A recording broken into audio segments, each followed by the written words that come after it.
France Bleu Azur. La fête de la Renaissance de Villeneuve-Loubet en direct sur France Bleu Azur.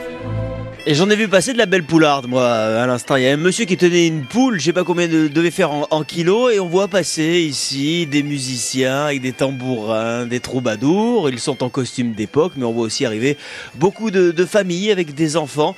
Comme ça, il revisite un petit peu ce pan de l'histoire, parce que c'est une façon aussi très très ludique d'apprendre l'histoire aux plus jeunes. Et puis cette période de l'histoire, cette venue de François Ier à Villeneuve-Loubet, elle inspire aussi beaucoup. Il y a beaucoup de gens ici qui ont beaucoup d'imagination. Et je suis avec l'un d'entre eux, il s'appelle Georges Vigreux. Bonjour Georges. Bonjour. Vous êtes avec nous pour parler de Mortelle Renaissance. Vous êtes des fans apparemment, il y a des fans autour de vous. Hein. Oui, il est là, Georges. Ouais, mais venez l'encourager, venez. Si, il a besoin, parce qu'il m'a dit j'ai un petit peu le trac. Vous inquiétez pas Georges, ça va très très bien se passer. Un roman qui s'appelle Mortelle Renaissance. Vous êtes Villeneuvois, vous me le confirmez. Tout à fait, depuis 5 ans. Depuis 5 ans, donc amoureux, vous êtes tombé amoureux de Villeneuve-Loubet. Oui. Vous veniez d'où Georges? De la région parisienne. De la région parisienne, et franchement vous avez bien fait de changer. Parce qu'en plus, ça vous a bien inspiré ce Villeneuve-Loubet, et notamment cette partie de l'histoire, puisque vous avez écrit un livre.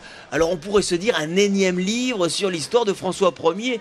Que nenni! Non. Que nenni! Non, ici votre livre s'appelle Mortelle Renaissance et c'est une espèce d'enquête policière qui prend en fait la fête pour décor naturel, c'est ça? Tout à fait, ça se passe pendant la fête de la Renaissance. Un fils a reçu une lettre un petit peu mystérieuse de son père et son père disparaît, il part à sa recherche. Et la recherche va avoir lieu dans Villeneuve-Loubet. On va visiter différents endroits, le château, la tour de la Madone qui est un petit peu à l'extérieur du village. On va même jusqu'au bord de mer.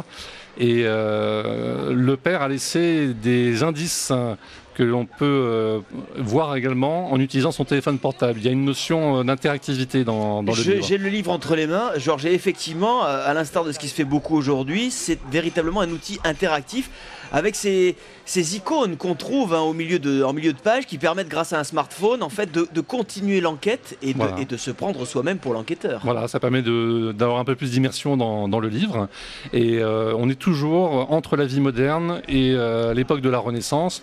Je ne vais pas vous dévoiler la non, surtout pas. Mais la Renaissance a une très très grande importance dans le récit. Voilà, on voit bien sûr à la dernière page que c'est le facteur qui a tué. Non, je plaisante évidemment, je vous taquine. Georges, où est-ce que vous êtes allé piocher les petites choses qui ont composé ce roman?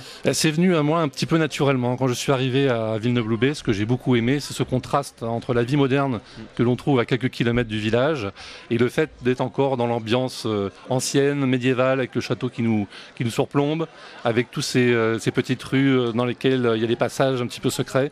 Donc ça m'a donné envie de marier l'époque ancienne et puis l'époque moderne. Est-ce qu'on peut dire que le fait que vous ayez quitté Paris pour venir nous rejoindre ici à Villeneuve-Loubet, vous soyez redevenu un petit peu un enfant?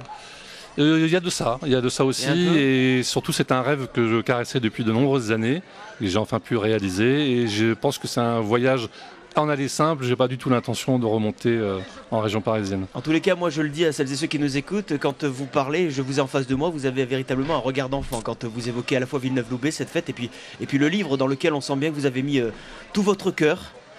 Georges, quand vous voyez ces décors et ces copeaux de bois posés par terre, parce qu'on précise, il n'y a plus 1 cm² de bitume ici à Villeneuve-Loubet, hein. On a vraiment, jusque dans le sol, retrouvé l'ambiance On est complètement dans l'ambiance immergé, complètement immergé. Oui.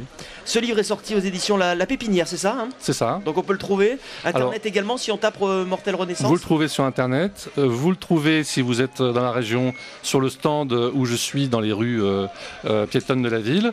Et j'espère bientôt à la librairie de Mercena qui devrait travailler avec moi pour promouvoir ce livre. Écoutez, en tous les cas, on fera tout pour vous aider à vendre ce livre. Mortelle Renaissance, thriller fantastique, écrit par Georges Vigreux, qui a tout nouveau Villeneuvois depuis 5 ans. Hein. C'est ça, 5 ans. On vous souhaite encore une fois la bienvenue, puis on vous souhaite un très très bon week-end. Merci à vous. À bientôt, Georges. Merci, au revoir.